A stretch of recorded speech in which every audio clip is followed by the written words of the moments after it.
Well, here's an interesting camera, not one you see very frequently. This is a Kodak Bantam Special camera. Very nice Art Deco looking camera. Arguably it looks better closed than it does open. So this is here for service, of course, like everything else that sort of passes my way. So I thought I'd show you some of the features of this camera because you might not have come across it before. So how do you open the front of the camera?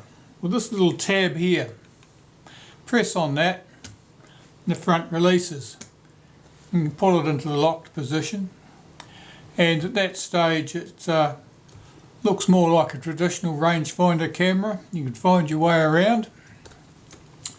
At the front, what have we got? We've got our normal shutter controls here and our focus lever. Excuse me. Oh, I've forgotten where I was now.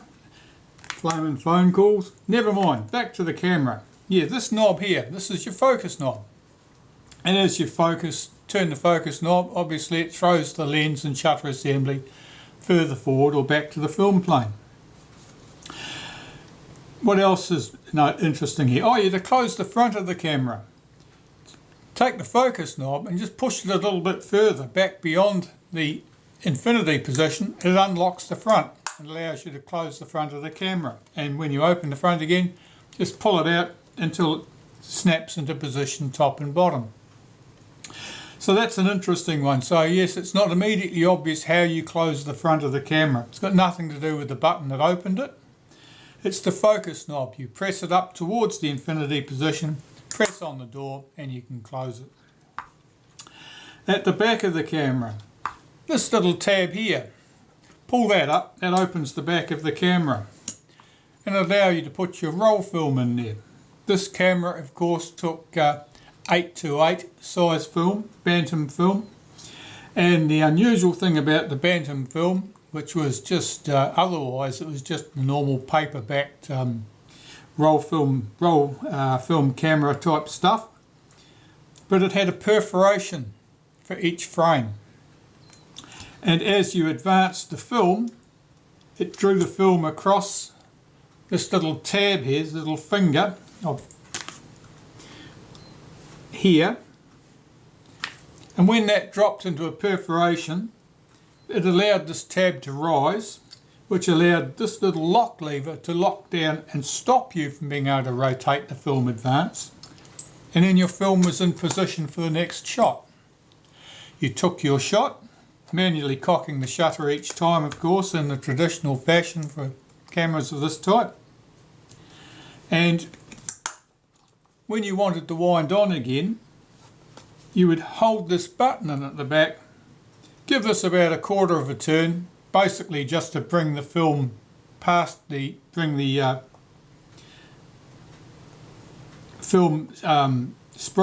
past the hole there, so that the hole was no longer over the top of that pin. Once you'd advanced it past that sprocket hole, then you could just continue winding on until you'd reached the end of the next frame, when of course the pin would drop into the perforation and the film advance would lock.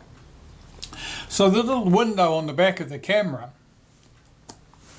was only used to check the number of exposures you had left. I can't even remember how many exposures you had. 8. I've got a roll here. This is actually an Ilford 828 cartridge, and this one expired in December 64. And in case you're interested in how much it cost in those days, it was 2 and 6. It's 2 shillings and 6pence for those of you who don't remember. So there you go. That's the size of the film, but it was unusual as a roll film only because it had a single perforation for each frame. Anything else in here? Let's have a look at the back of the camera again. So as I said, that little finger comes up there and detects the film as it goes past. This lever here is kept tensioned with a small leaf spring on the back of the camera here. That provides the tension to make that thing pop up and search for the perforation in the film. Anything else of note here? Well, not an awful lot really. As you can see, this one's a little bit grubby looking. Certainly can do with a service. I've got to look closely at all these little tabs here. They're just intended to stop the film from developing too much slack. With roll films in particular, you didn't want them you needed them to roll up nice and tight so they remained light tight once you took them out of the camera. You certainly wouldn't want things loose. And I suspect that that spring at that point is a little bit bent because it's a bit of an odd shape. Bit of dust and dirt here. And this spring at this end is also a little bit misshapen, and I'm not sure exactly what's happened to that. I suspect that a badly loaded film or something has caught around it. Who would know? One of life's mysteries. Other exciting things. This little thing here. Well, it acts as a foot. When you put the thing down on the table, that would keep the camera level, and you could use it as a table tripod. What about this? You can pull this thing all the way out, swing it 90 degrees, it slides back into a recess here, and then it acts as a little prop to hold the camera up in that direction. So that's an interesting wee feature. Slide that away again. The rangefinder. With the rangefinder we have a lens here mounted on the front, and as you can see, as I move the focus adjustment around, this lens swings across, and as it swings across it changes the image obviously that will show through the windows of the rangefinder here and here. And the images are, I think they're vertically, I think you have to align them vertically one above the other. I'll have to have a look now and have a quick remind myself. I'll look out the window. Oh yes, yeah. So you have to align the images divided vertically, and you align your two slices until they're in line. The rangefinder is interesting in this one because it has a tiny biological specimen in there. Looks like a microscope slide. Of course it's not. It's some tiny creature. Doesn't seem to have quite enough legs, but perhaps those front ones aren't feelers, perhaps they're legs. That would give it 6. Then we could count it as an insect. It's hiding up in here, very interesting. But it looks just like a microscope slide. It's just about transparent. I don't know what sort of creature it is. It's probably a biosecurity hazard for my country, who would know. So, there's the camera. It's relatively simple, but quite sophisticated in its abilities. I don't know how well we'd get on these days with only 8 shots to a film. It's certainly not like a 35mm camera with a 36-shot film loaded, but it would be quite a certainly a good picture taker. And as you can see, there's your negative size there, and the negative size is what? Well, that's 40mm by 28. So it's certainly bigger than a 35mm frame. Probably take very nice photos of a camera like this. So this one, I've got to strip this down and clean it. It's dusty, it's dirty. The shutter needs to be serviced.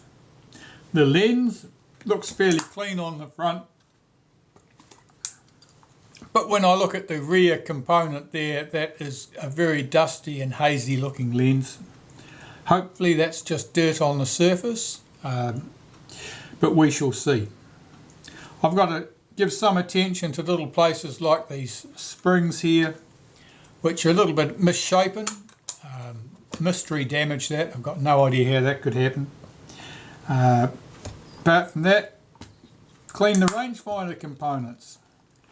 Especially see if I can get rid of that nice microscope slide specimen there that's visible in the finder. The rangefinder is easy enough to get into, fortunately.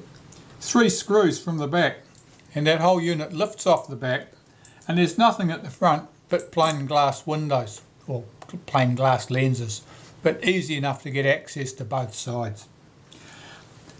Here we have an adjustment for the viewfinder, or for the rangefinder in this case. This is our viewfinder here, but you can adjust the focus of the rangefinder here to suit your eyesight. Very handy. So one of Kodak's, Eastman Kodak's, more unusual and from a collector's point of view, desirable cameras, I would say. This little thing here, that nice little chrome button, that's your tripod socket. You just take a coin, unscrew that, and you can screw that up to your tripod. So there you go. Now I'll show you how I go about servicing this camera. The first thing I want to do here is remove the shutter assembly from the camera. So in this case, there's a single guide screw here that runs into a hole in the front plate, the front standard. So I'll just remove that screw. You can see it there. It's quite robust. And I should be able to rotate my shutter completely out of here.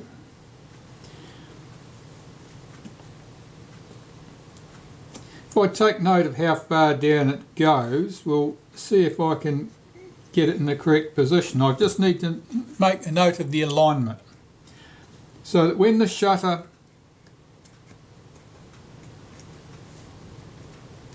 is screwed back as far as it will go without forcing it, I can see that my tripod socket is in line with this bracket.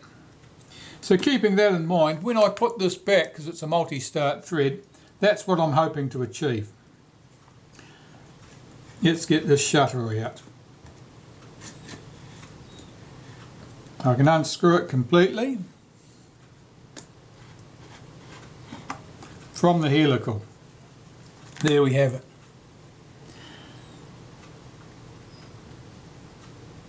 So I've got the inner part of the helical here.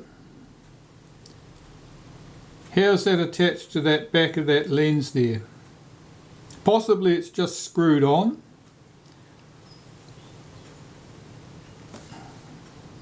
Certainly doesn't want to move.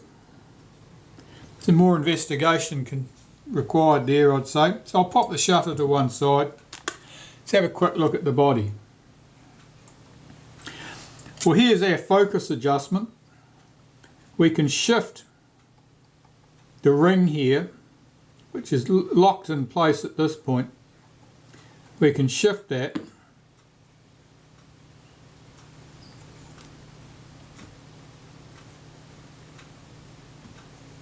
I want to disassemble this mechanism if I can, because it's dusty and dirty and the grease is all dried out. So it looks to me like this would act as a lock. There's another screw here of a lock of some sort, and then this ring should unscrew, and it'll probably allow me to drop that inner helical or outer helical all the way out, off. Quite possibly this ring also binds the mechanism together. I'll have to investigate and see what I find. But first, I'm a bit interested with this. See what I can find about removing this from the back of that shutter. This lens just doesn't want to come adrift from the back of that shutter. I'm not sure of the secret there yet. It may well be that it's locked on with some lacquer. I'll strip this shutter down until I've just got that bare bones body there and we're done with it. So the front group anyway unscrews. And here we have a Compur-Rapid shutter, of course, which is fairly standard type. See if I can rotate the lock.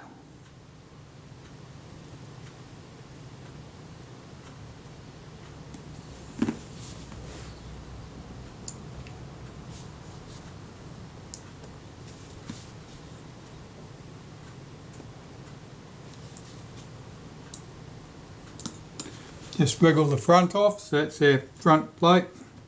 The shutter speed cam plate can come off, and the shutter itself. This has got a B and T setting on the shutter.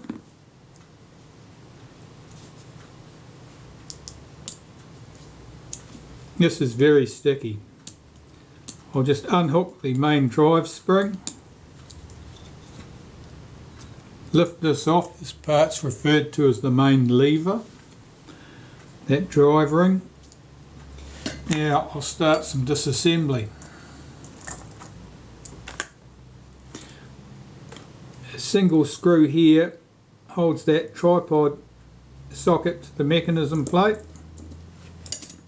and I can slide that off.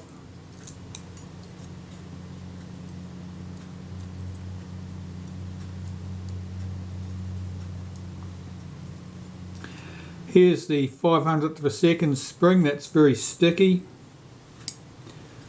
I'll see if I can lift this piece off. This has got the return spring for the shutter release. There's our 500th of a second spring. And our shutter release lever will come off. It's got a very fine spring on it, take great care not to lose it. A single screw holds this little latch in position. This little latch holds the shutter in the cocked position.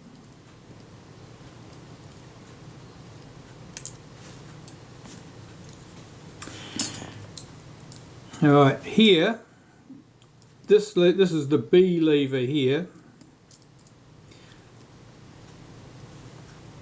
There's a single screw there, has a little brass bush underneath it, and then underneath the bush is the lever itself with its own return spring. This tiny lever here, I usually leave that in place. It usually doesn't cause me any problems in disassembling things. This lever here is used to open the blades for the B and the T settings. That lever likewise can stay in place, so I don't need that apart at the moment. From the back of the shutter, we have 3 case screws.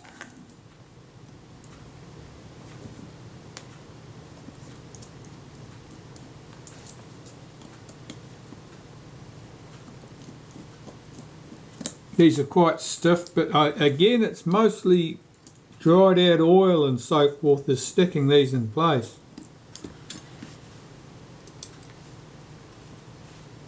And I should be able to separate the mechanism plate, here it is with the blades, with the shutter case. And the shutter case of course has our aperture settings, our diaphragm here, which is a little bit stiff, nothing too bad.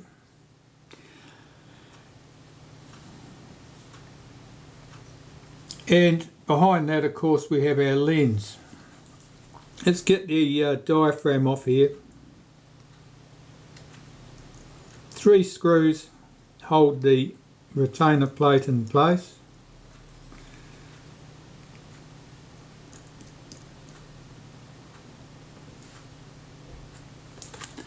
And took that lot out. So there's our diaphragm blades. They look nice and clean.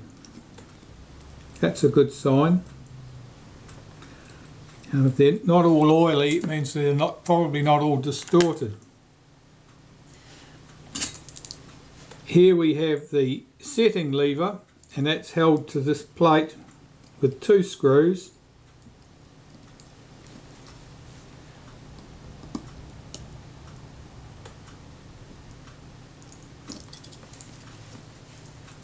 Take that out.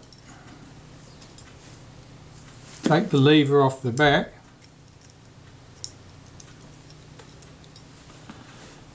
And here we have the body. Now I'm looking here to see what's locking this lens in place, because it didn't want to unscrew. And looking down the side here, I can see lacquer. So it's lacquered into position there. So I only have to really decide whether I need to take it off at all. I'm going to clean the outside surfaces and see what state that lens looks to be in. It may be I've got to split that rear group open. So I'm using some domestic glass cleaner and I'm rotating my cotton bud to keep presenting a fresh surface to the glass.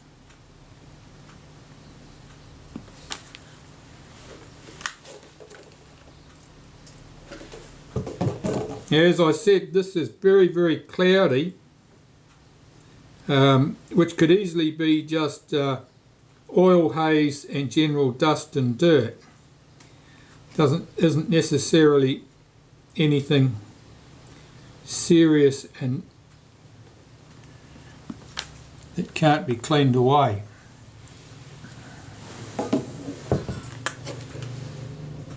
That's looking a bit improved.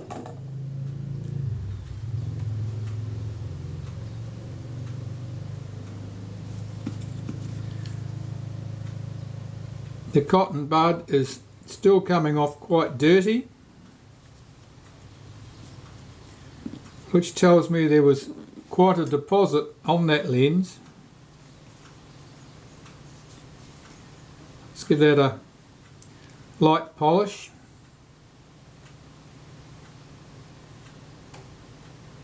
That appears much improved. I need to clean the inside surface now and see if that's all that's required, because if it is, this lens can stay bonded to the case just as it is.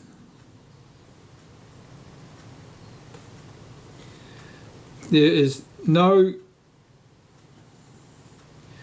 great advantage in going to great lengths to remove something when you're not going to gain anything by moving it.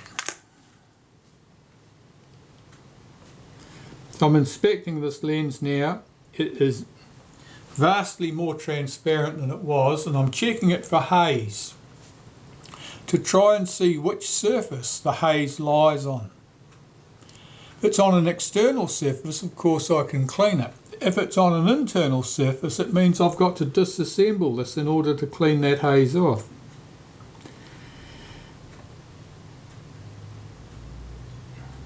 It looks to me like there is haze underneath that, possibly on the inner surface of this rear element.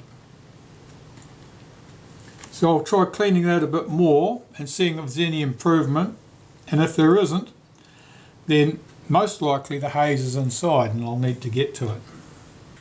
Well, that lens cleaned up quite well in the end. It's not perfect by any means. I can't get this in a retainer ring out. It's been glued in too successfully with paint or lacquer. I've got no way of engaging a tool on it. Traditionally you'd use a friction tool of some sort. The surface that you can get to is just too small to effectively overcome the resistance of whatever that goo was. Even with, you know, copious drips of acetone to soften the paint, it still wasn't going away. However, I'm not letting that hold me back. I've got the lens as clean as I can get it. I'm just going to put back the aperture setting ring. So I'll put a bit of molybdenum paste on that for good measure. Drop that in place.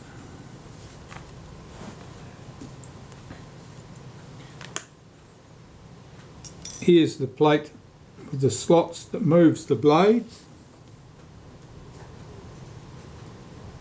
If I can get these two screws in position.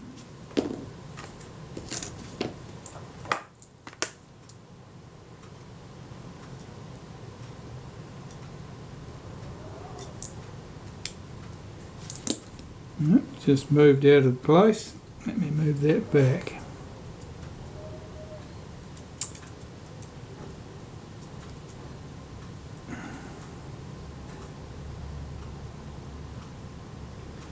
That's it. You just see that hole there.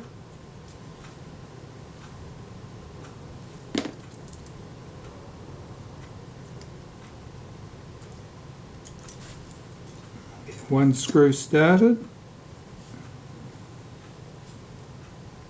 Is that ring falling off? That's better.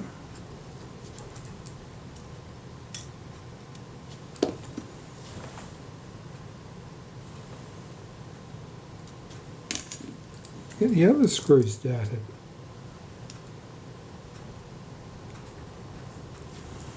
Do those two screws up.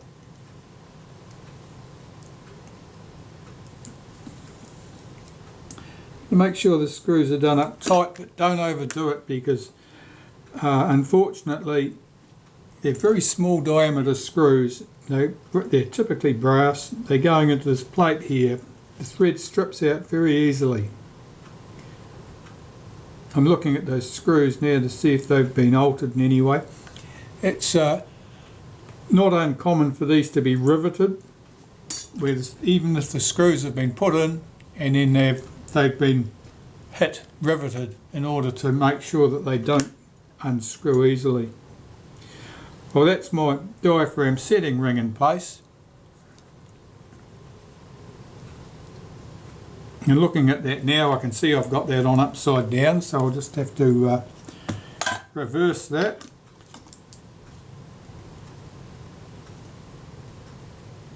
The pointer should be down at the bottom of the shutter, not at the top.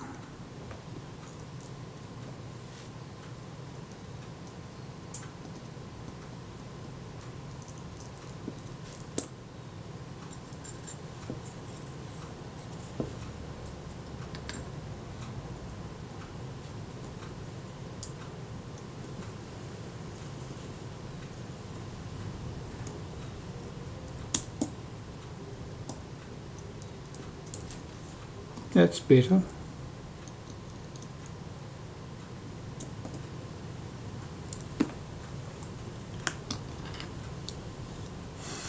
Okay, and I've got to assemble the diaphragm blades. So I'll start with the retainer plate, and I want a nice clean toothpick to help me manipulate these blades into position. And I've got my blades laid out. Now the blades are not symmetrical. The little rivets that form the pivots on these, one's closer to the centre of the blade and one's close to the outside edge of the blade. Now the pivot closer to the centre of the blade goes into this plate. You can regard that as the fixed pivot.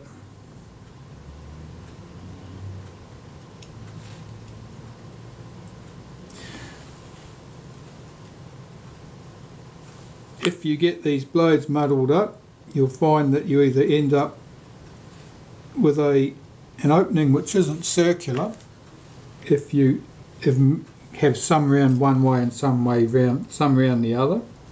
Or if you have them all round the wrong way, you'll end up with inaccurate apertures, that they don't match what the scale suggests you would have. And quite possibly they won't move all the way to one end of the scale or the other. Right, so I'm back round to the beginning. I've got to pull this earlier blade back out the way so I can get the next blade in.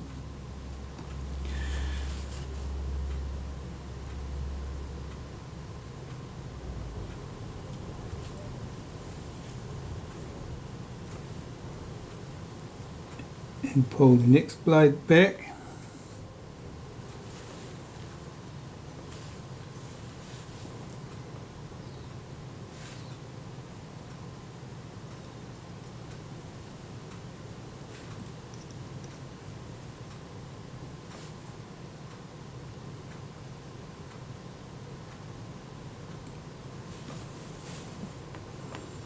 Two more to go.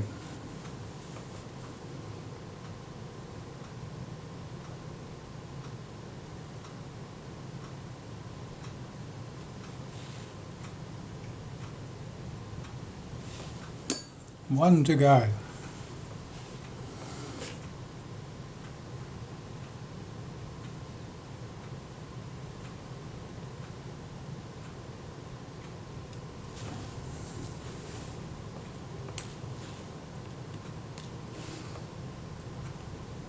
I'm sure some of you have had a go at assembling diaphragms before. You'll have a fair idea how exciting this is. There's something wrong with my tweezers, they don't want to pick this one up.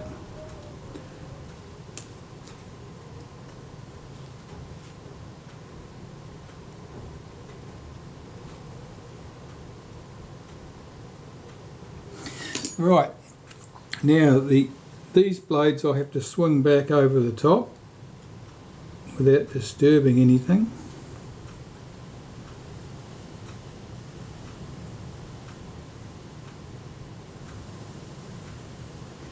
One of them at least has popped out of position, I could tell.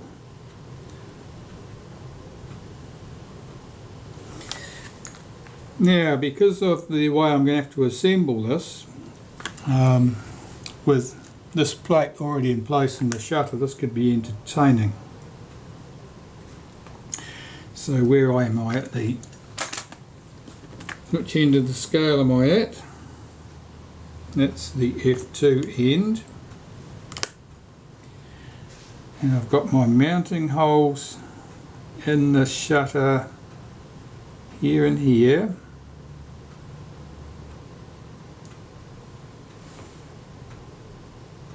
Okay,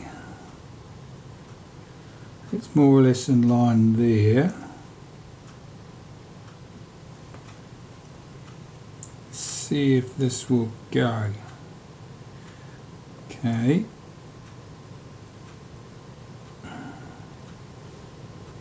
Oh, hang on, where am I supposed to be? There.